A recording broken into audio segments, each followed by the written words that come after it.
Chair recognizes the gentleman from Georgia, Mr. Collins, for 5 minutes. Thank you, Mr. Chairman, and thank you, Mr. Patel, for being here. Look, there's an understanding, I think it's come across from everyone here, and it's a saying that I've sort of lived by most of my adult life, and I think most people get. Perception is reality.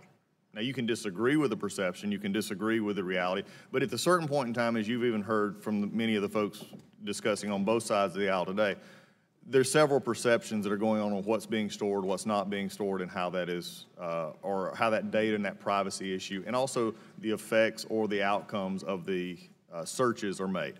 Now, one of the other issues, not just Google itself, but also YouTube, there's another issue that I will not touch today, but probably will do some questions on, is the issue of content and the issue of how that is stolen in many cases and how that could be worked on. Those are issues we'll deal with in another setting. We've talked about this.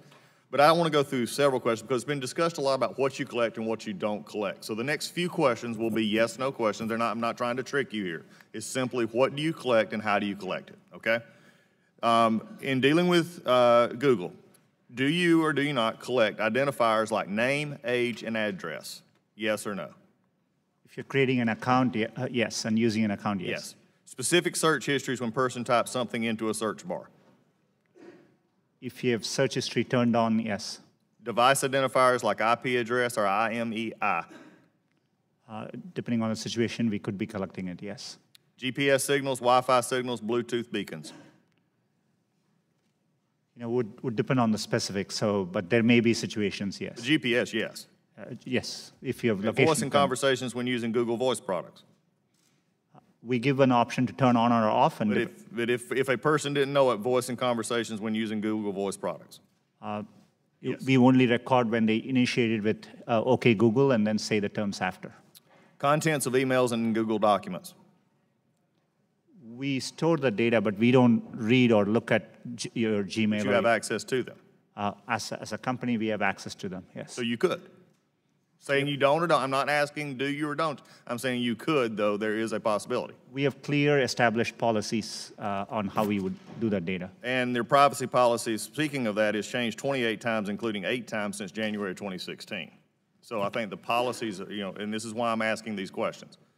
Is there any type or origin of data which Google would refuse to collect that is not already prohibited by laws like COPA or HIPAA? And there are many categories of information today. We are particular about anything to do with health data. And those are covered under those. Anything that you would not collect outside of the 2 that I named, which are generally accepted as things you cannot collect. There are many things which we don't collect. For example, we don't collect, you could have a product like Google Home. We won't collect conversations unless you specifically ask us to. So you ask a question. And so we definitely are very careful and minimize the data we need to provide the service back to our users. I'm glad you mentioned data minimization. We'll get to that in just a second. How long do you keep the data that you have captured? Today we give you the choice of whether you want to store the data or not. But if you store the data, from the time you turn it on, we store it for you.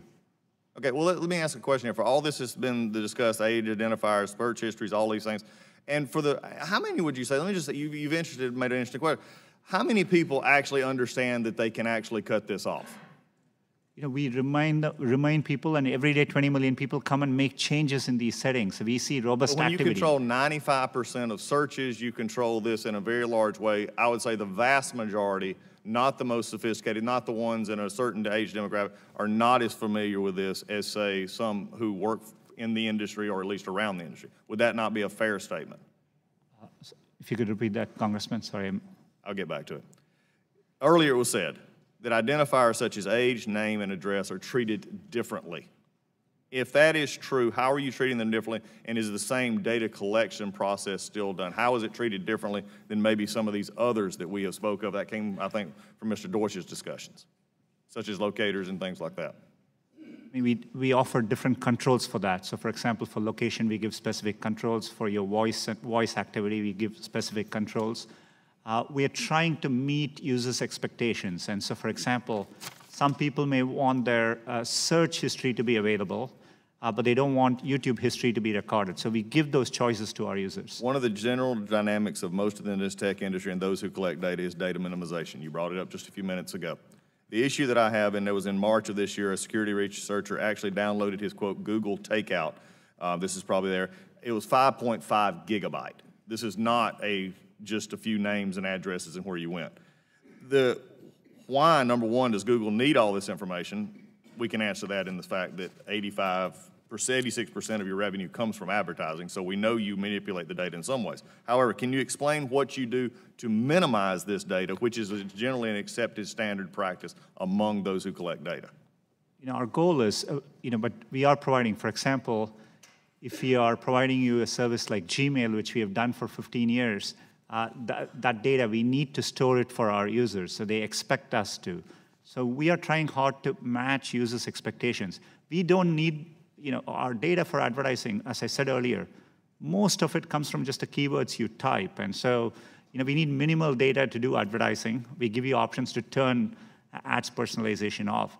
We store most of the data we do today to help give users the experience they want, and that's what we're trying to do. I'm going to go back to where I started. Perception is reality. The amount of data being collected here, how it is being used, how you monetize, the one ad, basically the flow of information that you have, and the monetization of that is a concern. I think the perception of how it is used and from what side of the aisle is something that this committee, I think, will take up and continue to process. But I think when most people deal with this, what I said earlier, I'm not sure that in the broad scope of things, simply clicking yes, especially in a society today in which some of these things, and especially that was talked about mobile, which we've not delved into even further, is going to open up a much larger situation in which is not just simply monetizing data, it's actually using information that can be then used by either law enforcement or others in legal proceedings that can then be used against them, that they're not going to understand exactly what is going on. With that, my time has expired, and I'll yield. Chair, thanks, gentlemen. Chair recognizes the gentleman from Rhode Island, Mr. Cicilline. Thank you, 5 Mr. minutes. Chairman. Thank you, Mr.